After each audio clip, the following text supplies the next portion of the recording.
Hey, Steve Mignani here doing the Junkyard Crawl at Bernardston Auto Wrecking in Bernardston, Massachusetts on a nice, warm, very late June, almost July 1st kind of a day. Pretty hot, but that's okay. So is this Chevy truck. This is a 1994 K20 Cheyenne. Now, this is a member of the fourth generation of the C and K series Chevy pickups. We all know, of course, that 1960 was the first year that Chevrolet used the term C on two-wheel drive and K on four-wheel drive pickup trucks. And again, this is a fourth generation, this 1994. These are also known as the GMT 400, made between 1988 and 2002. Now, something that was unique about these trucks, they were GM's first four-wheel drive trucks with torsion bar front suspension. We'll get to that in a second, but something that was very good about them. You know, Katie, here you are again, always stealing the scene. You know, I do love you, but there's one thing that you'll never have. Opposable thumbs.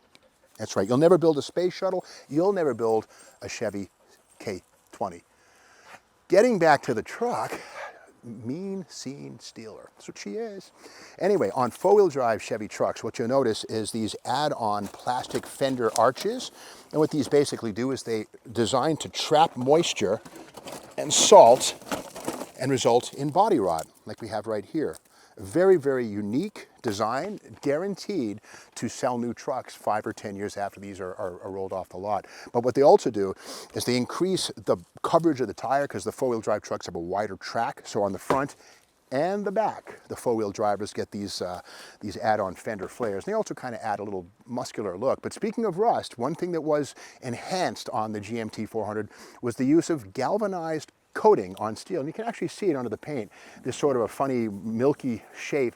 And yes, it has burned through here, but that's galvanized, which is a coating that actually has been fairly successful at keeping this thing from rotting totally.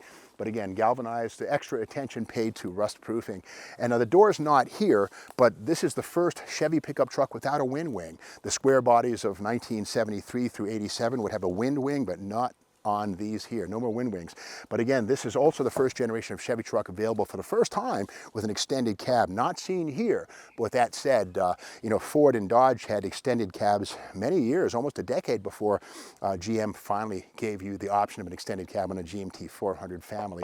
Now this one here is a pretty basic truck. It's a Cheyenne, and the Cheyenne, Scottsdale, and Silverado were the big three, but this is the base one, the Cheyenne. And this is a two-seater, small cab, I should say.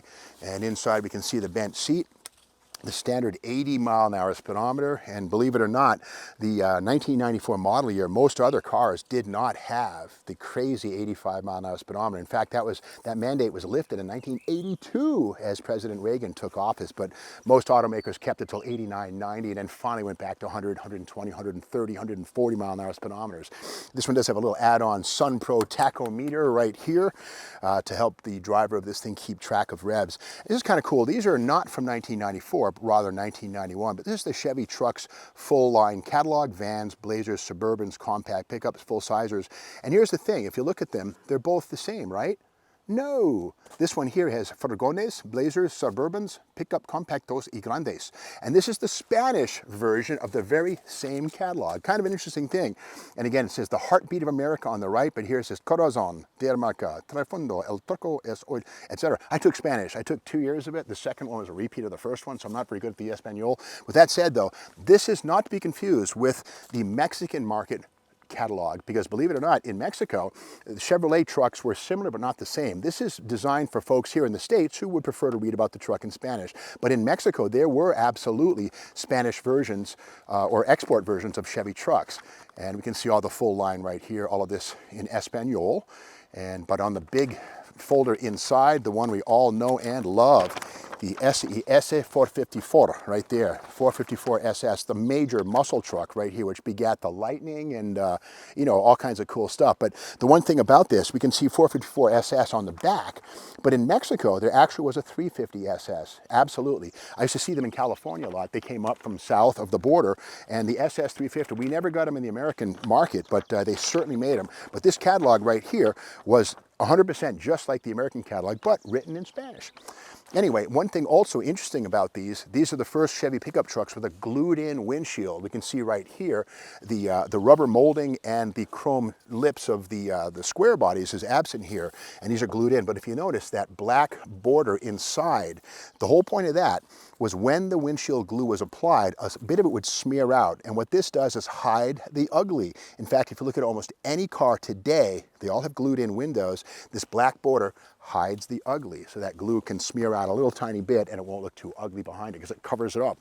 True. Okay, getting back to the torsion bar and independent front suspension on this four-wheel drive, we can see it right here. And again, 1988, first year for this arrangement. Gone were the leaf springs. And the live axle rather replaced by, and this is a 3/4 tonner, this 20 series, but here's disc brake up front.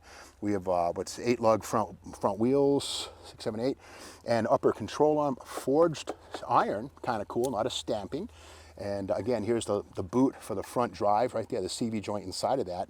And the suspension, you can see it right here. The torsion bars right there, the Torsion Bar Express coming through right now, right on time. Casey Jones and Company. And again, torsion bars quite often associated with Chryslers, but remember that Chevy and GMC pickup trucks in the early 60s, two-wheel drivers also had torsion bars up front. And so did like trucks up to 5 tons, 61, 2, and 3, I think it was, torsion bars. So not just for Mopars and not just for later Chevy pickups. Now this is a base truck, this Cheyenne. If it were an upscale Scottsdale or Silverado, it would have 4 headlights. And again, it kind of plays into the same cast system that Chevy used on the front of their trucks for many years through the 1980s, 90s, and even today. And you get punished a little bit if you got the cheap truck with only 2 headlights. But anyway, they're rectangular, so they're high energy types.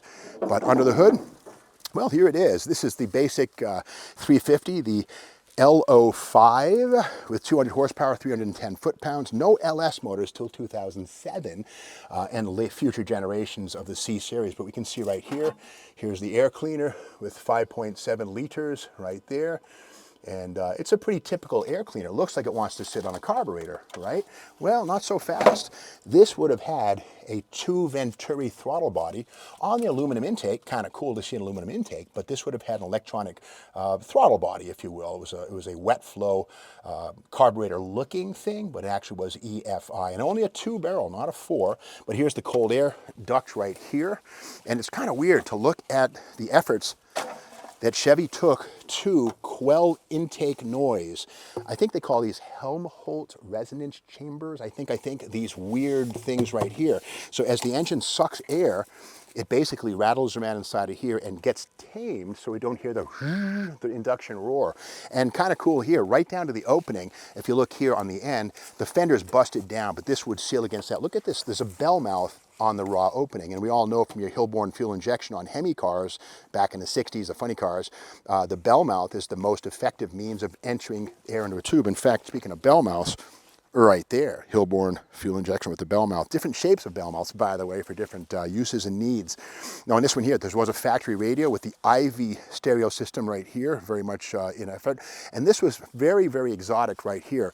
Bioengineering, and what this does, it helps to pick up additional radio waves for better reception than you would ordinarily have with them. It's very rare and fully intact. But again, here is this side, no wind wings on this generation of truck, long gone. A lot of truck drivers and people in general like to pop that wind wing open. Not here. These did come with a pretty effective ventilation system inside, but with that said, wind wings are awesome. I love them. But again, here on the back, we see the long bed. And under the paint, once again, that galvanized, you know, still kind of hanging in there. This could be rustier. I'll leave it like that. These were fairly decent at maintaining their integrity. But again, the wheel lip on the back, let's see what kind of raunch is going on underneath here. Oh, yeah, there you go. Built-in obsolescence. Now, I'm sure that GM didn't predict this was going to happen. I don't know. But on the back, the 4x4, cool to see that on four-wheel drive models. Kind of bragful, but cool. In case you didn't notice, it sits up higher. Big bed on this thing, and typical of most trucks of the 80s onward, the bed liner. Some were spray-on, but this is the more successful. I guess more people bought these. This is the vinyl snap-in, step-in, pop-in. I lived in Southern California for a bunch of years, and I would say once a week you'd be driving down the 405 freeway, the 134, the 101, whatever it was. You'd see one of these things in the middle of the highway, in the middle of the freeway, or sometimes in a breakdown lane. If these aren't properly secured, they can go up and fly away, and people just keep driving because because, well, why stop? And so, yeah, that's the story really of how the GMT 400 was the 4th generation of the Chevy C and K series pickup trucks as Chevrolet moved from strength to strength. And again, torsion bar front suspension, a return to it. You got to remember that Chevy used it in the early 60s too, so did GMC. But not a lot of power, but as Chevrolet was making its way closer to the great trucks that we have today. If you like this video, be sure to subscribe to the Steve Max YouTube channel, share this video with a friend, give us a thumbs up, and hit the bell so you know when the next one hits, which is tomorrow.